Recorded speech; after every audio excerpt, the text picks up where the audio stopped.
Hey everyone, and welcome back. Today we're going deep on something I bet you've been thinking about too. Mm. How did Netflix end up like the kings of streaming? Kings and queens, right. Yeah, total Yeah, domination. you hear about it everywhere, but we're I, going to get into the nitty-gritty. right. Exactly. And for this deep dive, we're going off this movie guide article called, Ooh, movie guide. yeah, How Did Netflix Win the Streaming Wars? Mm, And this isn't like just business stuff, whatever. right. It's about like how we watch movies and shows now. Yeah. Totally how entertainment has changed. Yeah. And like what it means for us, like as viewers. Well, what's so interesting to me is that this isn't just about them winning. It's like the scale of how much they're winning. Yeah, it's not just a win. It's like Total domination. total domination. Mm. And the article starts off with a bang. Okay. Netflix like crushed Wall Street's expectations for Q3 of 2024. This is where it gets really interesting. Yeah. The numbers aren't just like good, they're phenomenal. Right. They show that Netflix isn't just like surviving in this crazy competitive market. They are absolutely thriving. So, okay, give us the details. Yeah. What kind of numbers are we talking about here? Well, they got 5 million new subscribers, Whoa. $9.83 billion in revenue, Wow. and their operating income hit $2.91 billion. Wow. To put that in perspective, operating income is basically the profit they make from like their core business operations. Okay, so that's way more than anyone expected, right? So how did they pull this off? What's the secret sauce? Well, the article points to two main strategies. Okay. First, they had this brilliant idea to introduce ad-supported memberships. Okay. Now, this is clever because it uses the psychology thing called anchoring. Anchoring. Yeah. By having a lower price option, even though it has ads, it makes the full price ad-free subscription seem like a better deal, Okay. even though it's more expensive. All right, so they're getting those people who are like a little bit more, price sensitive with that ad-supported tier, and then their premium service looks even better for those who can pay for it. That's exactly it. Pretty smart. And these ad-supported memberships aren't just like some tiny little thing either. Yeah. They saw a 35% increase in these subscriptions just from like last quarter to this one. That's huge. Think about that. In countries where this is even an option, over half of their new signups chose the ad-supported option. Whoa, so that's a huge shift. Huge. But of course, it's not just about like the price tag, right? Netflix is known for its content. Totally. Content is king, and Netflix is just pumping out hit after hit. Yeah. The article highlighted some examples to show how they're trying to reach a ton of different interests. Okay. Like you think about Emily in Paris for those who love their rom-coms. Right. Bridgerton for the period drama fans. Love it. And then you've got things like Nobody Wants This and movies like Rebel Ridge and Beverly Hills Cop, Axel F. So they're not just putting all their eggs in one basket, right? Like there's something for everyone. Exactly. From reality TV to like documentaries to big blockbuster action movies. This variety is key to keeping people signed up right. Precisely. By offering a variety of content, they up the chances that each subscriber will find at least a few things they like, Right. which means they keep coming back for more.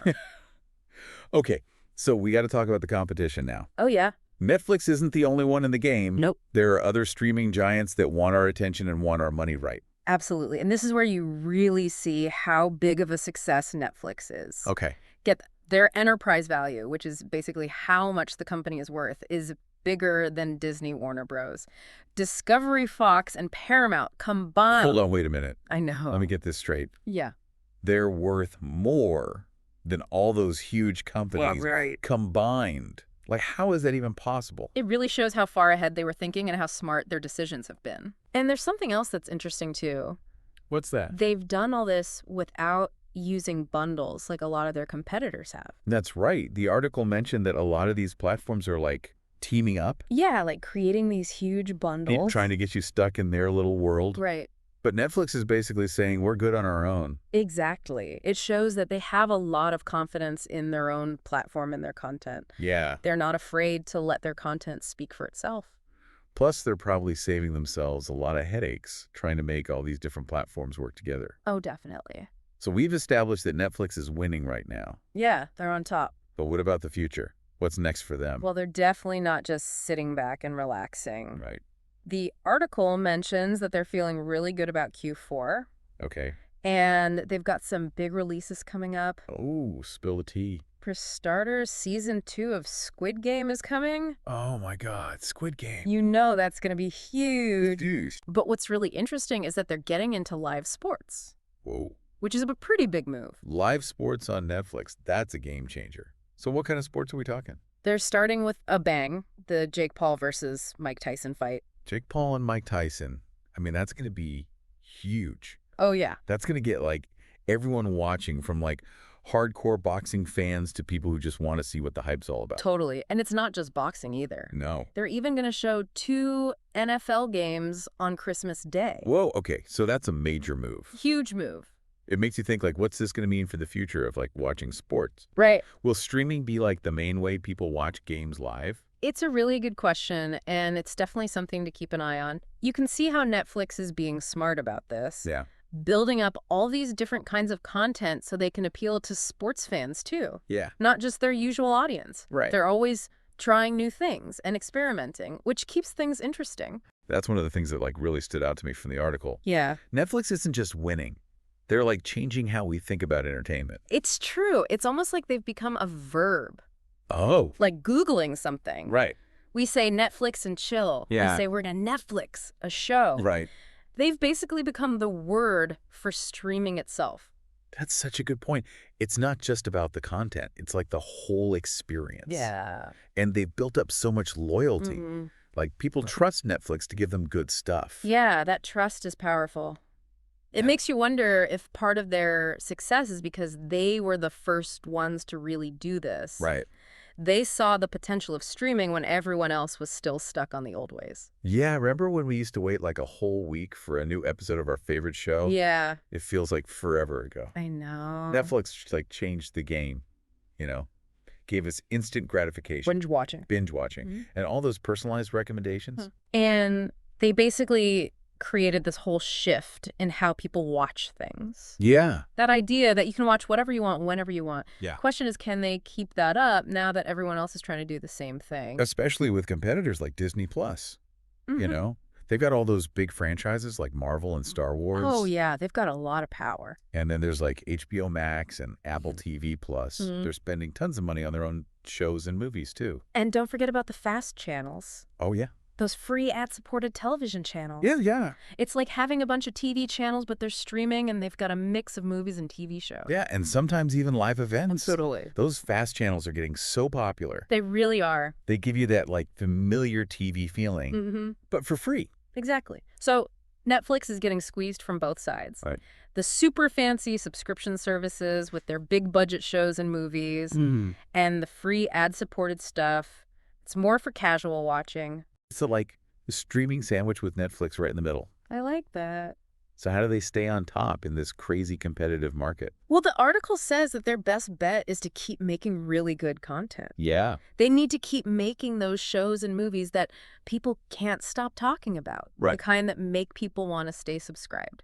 But it's not just about making a ton of stuff. It's got to be good. Oh, yeah. They can't just throw a bunch of stuff out there and hope something sticks. Yeah. They need to be smart about it. Right. They have to find those stories that connect with people all over the world. Totally. And let's not forget about the international market. Oh, yeah?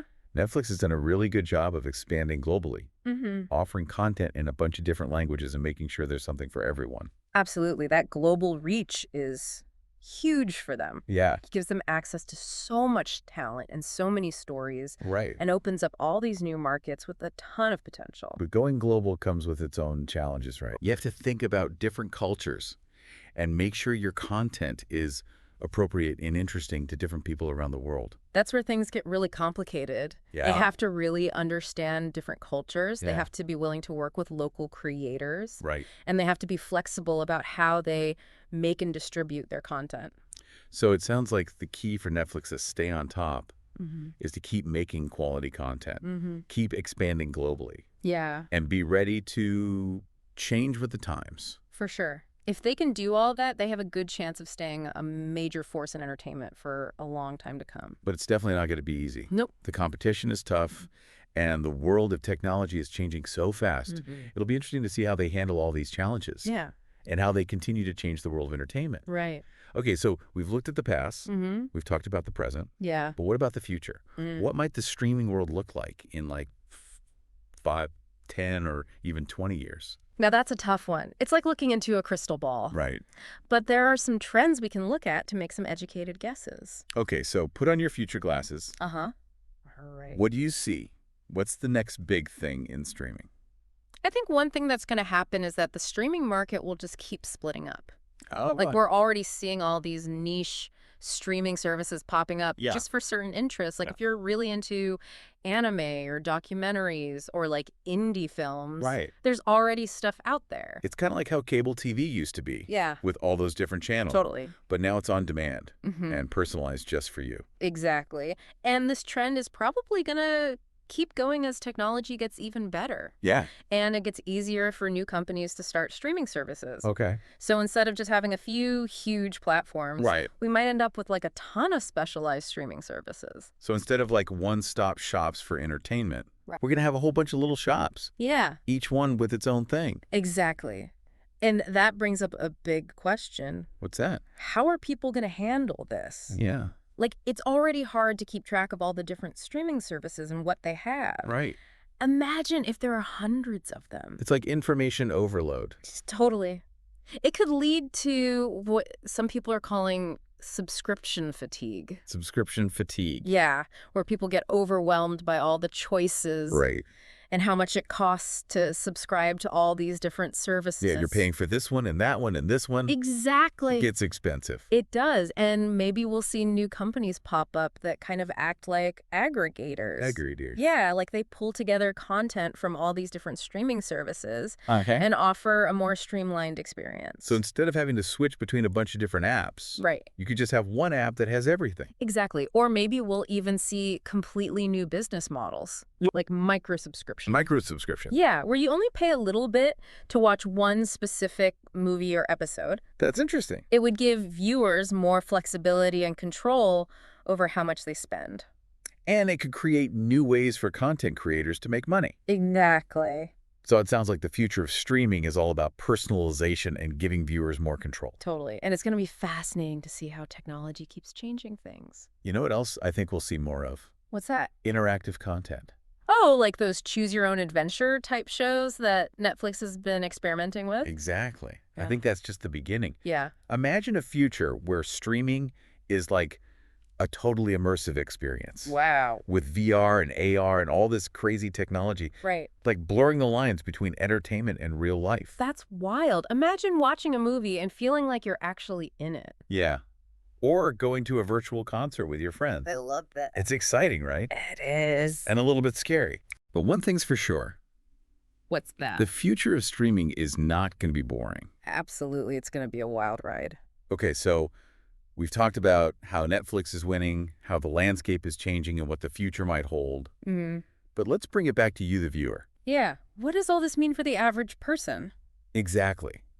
Because this whole streaming thing has totally changed how we experience stories. Right. Like, think back to just a few years ago. Okay. You waited a whole week for a new episode of your favorite show. I remember. You talked about it with your friends. Right. It was like this big event. And you had those water cooler conversations at work the next day. Totally.